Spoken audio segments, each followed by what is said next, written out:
So I'm here at the Crescent Hotel with Simon Brett, well-known author, especially criminal author, who's come to Scarborough for Scarborough Coastival, and it's also part of the Scarborough Literary Festival. The Coastival tries to amalgamate all the other festivals into one sort of mini festival at a time of the year when Scarborough as a seaside holiday resort goes a bit dead, so it's getting people into town. Yeah. Simon's here to host a literary lunch. We'll just ask him a few questions, mainly about your career, and we'll see how it goes from there. I have to say, when reading your little autobiography on your webpage, it surprised me really, although your name has cropped up time and time again in my own life history, as to what an influence you've sort of been on my radio listening. So you go all the way back to the sort of 70s. Yes, I mean, I did start in radio. That was, well, my first job out of university was actually Father Christmas in a department store. Yes. But after that, my first proper job was being a radio producer. So I did 10 years of producing before I became a full-time writer, and then in fact 2 years as a television producer as well. So I was very involved in those media, and I still love radio as a medium. I mean, most of what I do now is writing books, but radio just has, I mean, it has that wonderful appeal for a writer that, you know, a lot of the media are very collaborative. But when you write something for radio, every single member of the audience is kind of providing their own pictures. You know, you create a character and they think, oh, it's a bit of Auntie Flo and a bit of my grandmother. And so they're all producing different pictures, and I love that, because the audience is actually having to do a bit of work themselves, which in other media, in television, tells you everything. You know, the minute you switch it on, you know how old they are, where they live, what clothes they wear, everything. But radio is subtler, and I still love it as a medium. Well, I've sort of always being a Radio 4 fan, and what I must admit, I hadn't realised that you were on the initial production for the Hitchhiker's Guide to the Galaxy, which was and still is to us, a formative program from the late 70s. Yes. I mean, I knew it was good, but I didn't realise how good.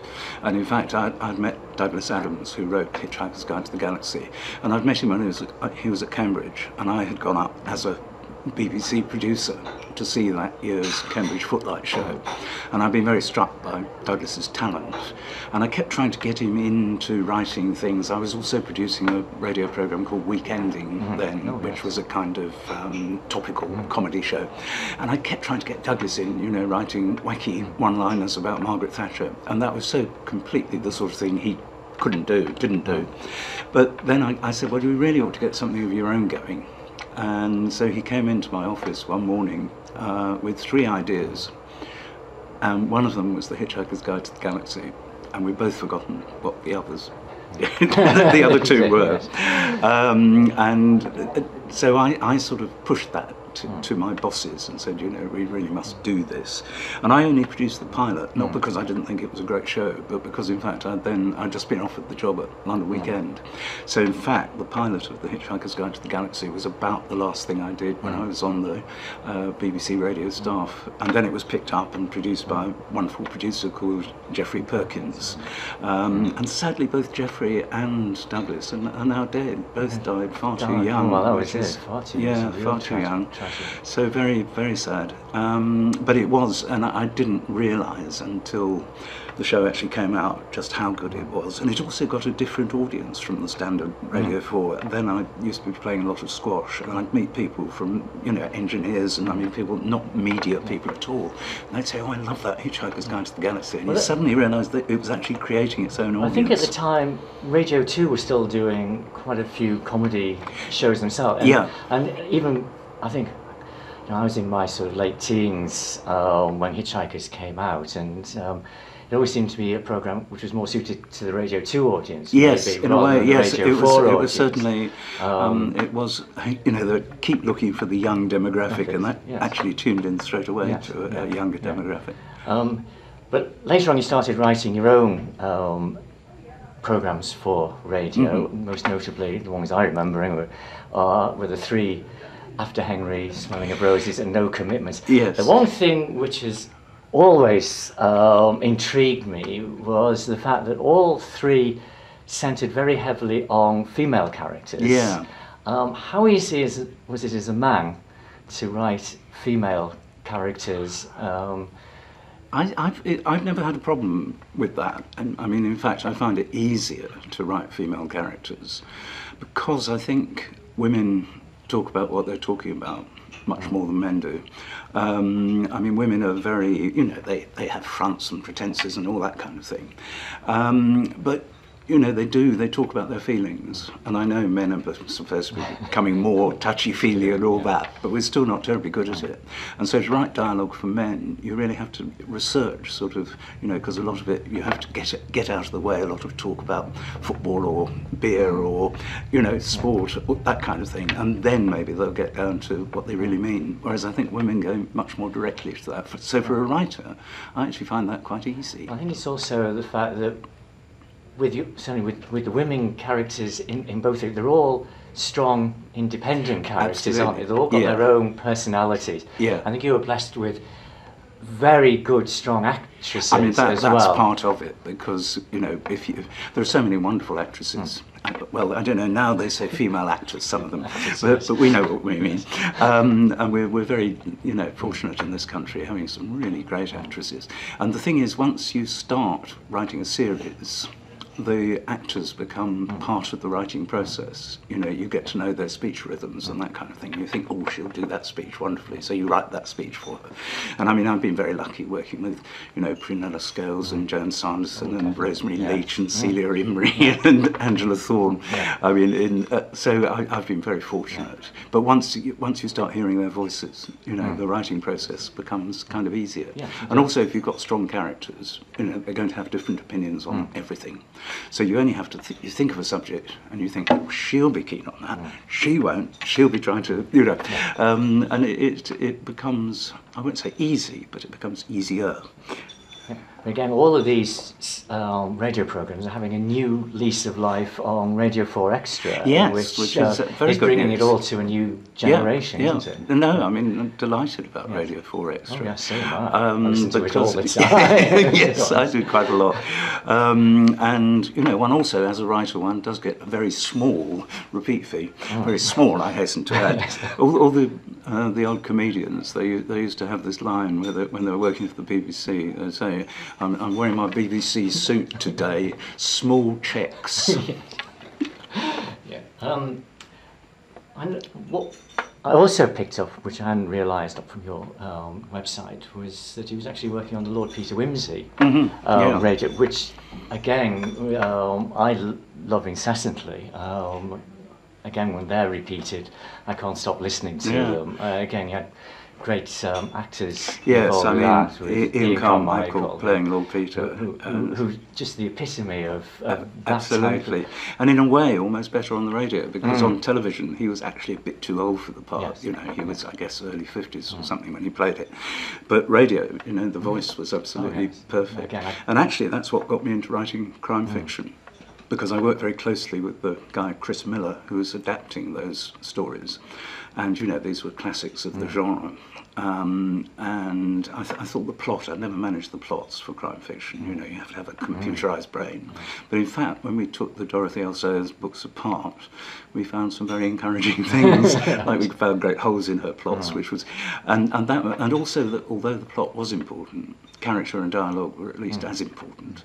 And I thought, well, I don't know whether I can do plots, but I think I can do character and dialogue, and that's what got me into writing the first of my published crime novels. So this now brings us onto the crime novels, and the first one was Charles Paris. Yes. Which, again, I must admit, I didn't come across until the later radio dramatisations. I then went back to the books and obviously came with a slight shock to the fact that the radio dramatisations updated the character. And updated them very skillfully. Yes, well, this is what I thought. So, and again, I always had in the back of my mind, because Bill Nighy has taken over that part absolutely brilliantly. Yes. And you really can't see anybody else in that part. No. But it was actually Francis Matthew who was in the first one. Yes. And I'd always had this in the back of my mind. I had heard this as Francis Matthew, and then there was a big gap before the Bill I mean, Nye took I over, guess it was about the 1980s that I actually adapted a series for Radio 2, and Francis Matthews played Charles Paris. And in fact, Francis Matthews, just as Bill Nye, the same. They're both far too good-looking and well-preserved to play Charles Paris, because I think his lifestyle would probably have left him rather chubbier. But Bill Nye, certainly on the radio, really does epitomise he's wonderful. And you know, you were talking about the adaptation, and it's a guy called Jeremy Front who does them, who is actually the brother of Rebecca Front, the actress, and he does a wonderful job with them, because, you know, and I'm almost embarrassed that, you know, I get a lot of the feedback when people say, oh, I heard Charles Paris, and wonderful, that joke you put in, but I have to say, it wasn't my joke, actually, that was Jeremy Front. But no, he does do a lovely job, and as you say, he's updated them. And I think that the reason it works is that when I wrote them, when I started, you know, I was working as a producer, and kind of, I was really, you know, very deep into show business, so everything I wrote was more or less accurate at the time. But as I've sort of, become a full-time writer and that kind of thing, I'm less close to that, whereas Jeremy has got his finger on the pulse. And I was very pleased, actually, a few weeks ago, he won a radio award, not for adapting Charles Paris, but for adapting the Evelyn Waugh Sword of Honour trilogy, which he did recently. And he's a very clever adapter and very good comedy writer. The one question which you have to ask is, was Charles Paris based on anybody in real life, or is it just an amalgamation of... Almost any, you know, any straight, i.e. non-gay actor over 40, really. I mean, there are certain actors who... There was a lovely actor called Bill Wallace, who sadly died fairly recently, who used to always be in Weekending. And he had a bit of the sort of rackety life of touring, and I think his marriage broke up, and then, you know...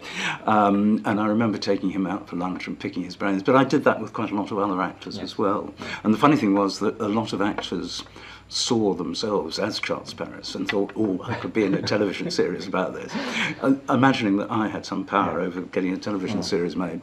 So I'd get invited out by a lot of middle-aged actors who'd sort of try to prove they were Charles Paris by drinking me under the table. So I had some very jolly lunches, but it still hasn't appeared on television. We live in hope. Well, no, it's always intrigued me why television has picked up on so many other literary detectives. And, I mean, I think if you could get the package with, you know, if Bill would agree to do it, but because he's such a big name. But the trouble is, he's such a big name that he's always in Hollywood doing big movies. So I don't know whether he would. But there's been a successful sort of afternoon adaptation of the Father Brown stories, which again they updated those from the early 1900s to 1950s. I thought those were rather well done. And Mark Williams, wasn't it? Yeah, it was Mark Williams. Very good, very good. You know, Cusack, or was it one of one of the Cusack girls? Anyway, one of the unpronounceable Cusacks.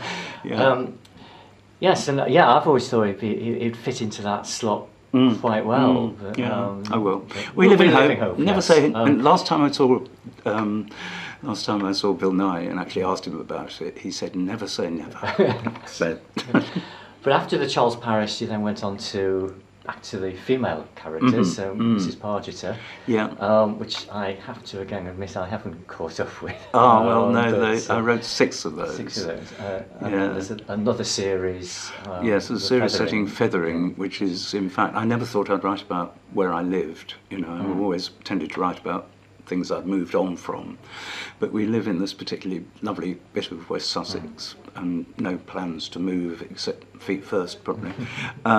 So I just thought, I looked around and I thought, this is really a rich area, you know, there's an interesting mix of people, and there's also a bit of the, you know, the English village mystery from Agatha Christie onwards, and I thought, you know, I could do a sort of what it's like in a real English village these days, rather than that kind of fiction. So again, the character's very much real to life. Yes, I mean, I always start from character, really. You know, because if I've got the characters right, and I often, when I'm writing, even if it's not going to be broadcast, I think in terms of how actors will play the parts. And this is sometimes quite good, because if you've got, you know, a tiny character who just brings in a cup of coffee or something, and you think, if I were an actor who were given this part, would I be pleased? And this makes me kind of always try, you know, if it's a very small part, to give them a joke or some dramatic something, so that that character, even though it's only got one line, is kind of worth playing. So I do think in theatrical terms, and also because they let me record my own books for audio. Yes. So it's quite striking that there are a lot of voices that don't appear in my books now because I can't do the accent. So there are no Georges. No. I can't do Georgie to save my life. No. The other question I always wonder about prolific authors, like it's something, being a great P.G. Wodehouse fan, it's also something that I sort of pick up on P.G. Wodehouse in that as you go on, is it difficult to sort of lose the plots, so to speak, thinking that you start writing about a character in one novel, and then you suddenly realise, oops, no, that's from a different series. No, that hasn't happened at all. No, when I finish something, I sort of move on to something else, and it's quite. I like going back to a character. I mean, I don't think I've ever written sort of two of the same series back to back. But you know, a change is as good as a rest. Yeah. So if and all my series are on a slightly different level of reality, because some people say, "Oh, wouldn't it be great if you introduced Mrs. Pargeter to Charles Paris?" And it just wouldn't work, because she's in a kind of fantasy, Ealing comedy world, and he's in a more or less real world. They sort of asked the same question of Agatha Christie, didn't they? Yeah. Would Miss Marple ever work with her? Yeah, no, it wouldn't work. They're different styles of book, different rhythms and things. So no, I find the change, you know, is good, and it's nice. It's almost like going to a party where you know a few people, and you know, writers wax on boringly about the empty page or the blank screen or whatever. But if you're writing a series, then you do know some of the characters, and they will kind of introduce you to others. Another hat you wear is chairman or president of the Detective Club. Yeah, the Detection Club. Detection Club, sorry, yes. Which again dates from the 30s, set up by Agatha Christie and a lot of the crime writers of that era, and it's still going strong. Yes. What are the criterion for actually joining? Well, nobody can apply to join. I mean, we have a membership of about 60 of the best crime writers in the country, I think we can confidently state. And we have an AGM, which is actually coming up quite shortly, in a couple of weeks. And then people will nominate names of, writers and they have to have a proposer and seconder. And then we will vote, at the AGM we will vote on these and invite maybe 2-3 new members. And it only exists to have 3 dinners a year, but they're very convivial dinners. At the moment we have 2 at the Garrick Club in London and 1 at the Dorchester. And the Dorchester is where we have the initiation of new members, which involves Eric the Skull. I was going to come on to that, because I take it that's something which is a closely guarded secret, is it? Well, it is a closely guarded, I mean, it was a kind of closely guarded secret, but in these days of, Wikipedia and things, I mean, I think you can find most of the secret vow of the Detection Club on Wikipedia. So, the level of secrecy is, because I was asked quite recently to, Lucy Worsley did a television programme about murder, English murder, and I, as president of the Detection Club, was asked to go on with Eric and explain this vow. And I think had I been asked to do that 10 years ago, I would have said no, because the Detection Club was kind of so secret that I wouldn't have done it. But now, I mean, since the information is accessible, why not? Why not? Yes. Yeah. There was also a code of conduct for the writers. Yes. I don't know how strictly they adhere to that. Has anybody ever been thrown out for not adhering to it? I've never heard of anyone being thrown out. No, it's quite funny. The vow is sort of, it threatens terrible things that will happen if they steal other people's plots and this kind of thing. But it's all fairly light-hearted, and I don't know of an instant of a member being drummed out. But it has changed quite a lot, because when, 1930s, they were all writing the same kind of books, really. I mean, G.K. Chesterton, Agatha Christie, Dorothy L. Sayers, E.C. Bentley, all those founding members. They were all writing whodunits, really. And, you know, in the original Constitution, they said that there wasn't any room for writers of thrillers or sensational. Well, that's changed, obviously, as the crime genre has changed, and we've now got quite a broad church, really, a mix. There are very few people still writing traditional whodunits, except possibly me. Yeah. Well, this is it. Time's moving rapidly on. Let's bring us to why you're here in Scarborough. Say it's all part of the Scarborough Coastival, as an adjunct to that, the Scarborough Literary Festival, which has been going for a few years. Literary festivals have taken off in recent years. I'm sure it's not just a case that authors like to have posh lunches thrown at them. You obviously don't mind meeting your public. No, I love it. I mean, the thing is that, you know, I mean, writers again get very boring about, you know, the loneliness of the job, but it's true. You know, I mean, you almost feel you're cheating as a writer if you're not sitting alone behind your keyboard working, is it? So if there's something like a literary festival, where it is vaguely, it's work related, you know, but it's much more fun because you actually see another human being. You know, they're very appealing, and one is always very, you know, well looked after, which is nice. And I did something for the Literary Festival, I don't know, 3 or 4 years ago, I suppose, through Heather French, and she set this up, and as soon as I got the invitation, I thought, yes, lovely. And in fact, and today in Scarborough, yeah, it's just amazing weather, and it's a lovely day. And also it fits in very well for me and my wife, because we have a son and daughter-in-law and grandson in Leeds, so we can fit and my wife has an aunt in Great Ayton, so we went to see her yesterday, and, you know, we're in Scarborough today, and then we're going to Leeds to see the grandson. So everything sort of falls into place very serendipitously. Good, right, well, thank you very much, Simon. No, it's been pleasure. a pleasure to meet you. And you. So keep on up with the good work. I will do my best. Well, what we didn't mention was you have brought out a new Charles Paris novel. Yes, So, there was one called A Decent Interval, which came out last year, which, since it was 16 years after the previous one, I thought A Decent Interval was a good title. That's a good title. And I have actually written another one, which will be coming out in May, called The Cinderella Killer, which is, needless to say, set around a pantomime. Have you updated him age-wise, or is he still no? Lothario he is kind of fixed in the amber of his late 50s, and I'm now actually older than him.